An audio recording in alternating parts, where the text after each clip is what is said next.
Hello everyone, আশা করি যে যেখানে আছেন সবাই অনেক ভালো আছেন। চলে এসেছি একটা নতুন ভিডিও নিয়ে। আজকে আমি গাজরের পুর বানিয়ে পাটিসাপটা বানাবো। এখানে গাজরটা 5টা গাজর নিয়েছি মিডিয়াম সাইজের, একদম সুন্দর করে গ্রেটার করে নিয়েছি যাতে সিদ্ধ না করা লাগে, ভাজতে ভাজতে আর কি সিদ্ধটা হয়ে যায়। তো এখানে আমি এলাচ আর তেজপাতা ফোড়নে দিয়ে দিয়েছি। আসলে বাসায় ঘি ছিল না, তা আমি তেল দিয়ে আর কি। তো গাজরটা বেশ ভালো করে ভেজে নেবে, একদম জল টল সব টেনে যাওয়া পর্যন্ত। এখানে দুধটা জ্বালিয়ে একদম ক্ষীরের মতন করে নিয়েছি। পরেই তো গাজরটা বেশ ভালো করে কিন্তু আমি ভেজে নিয়েছি, একদম তেল ছেড়ে দেওয়া পর্যন্ত। এখানে এই যে এখন চিনি মিক্সড করে দেবো।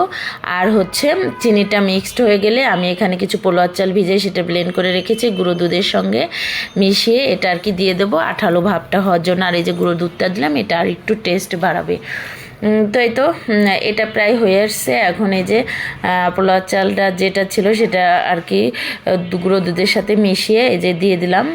আর এটা এখন আঠালো একটা ভাব হয়ে যাবে। আর এই পুরটা এত মজা হয়েছে খেতে, আসলে এভাবে করে তো গাজরের হালুয়াটাও রান্না করা হয়।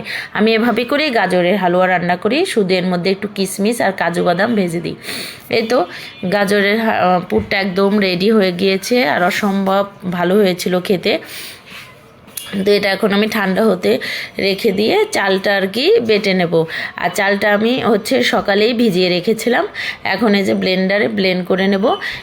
প্রথমে অল্প চাল দিয়ে একটু জল দিয়ে আর কি গুলিয়ে মানে ব্লেন্ড করে নেব। আর ব্লেন্ড করার পরে আমি অবশ্যই ছেঁকে নেব। এখানে দুধটাও জাল দিতে বসেছি, কারণ পাটিসাপটার গুলাটা আমি দুধ দিয়ে গুলাবো। এই যে এই ছেঁকটিটাতে ভালো করে ছেঁকে নিয়েছি। যতই ব্লেন্ডারে গুড়াই জিনিসটা কিন্তু মিহি হয় না, কিছু দানা থাকে, ওটা মুখে বাঁধলে আবার ভালো লাগে না।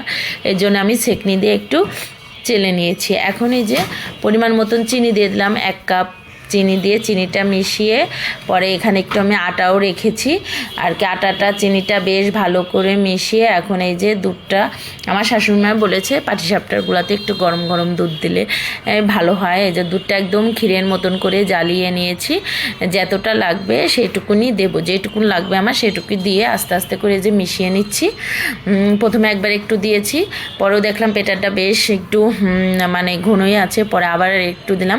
পাটিসাপটার গুলাটা সাধারণত একটু পাতলাই হয়, আর তেল পিঠাটা একটু গাঢ় করে মাখতে হয়।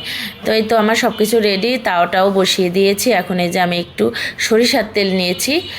সরিষার তেল নিয়ে চারপাশে একটু বেশ ভালো করে যে কয়টা পিঠা বানাবো বারবার একটু এই ন্যাকড়ার সাথে সরিষার তেল মিশিয়ে মিশিয়ে দেবো, যাতে পিঠাটা একদম সুন্দরভাবে। অনেকে আপনারা ঘিও ইউজ করতে পারেন, আমার বাসায় ঘি নেই, এর জন্য আমি সরিষার তেলটা ইউজ করেছি।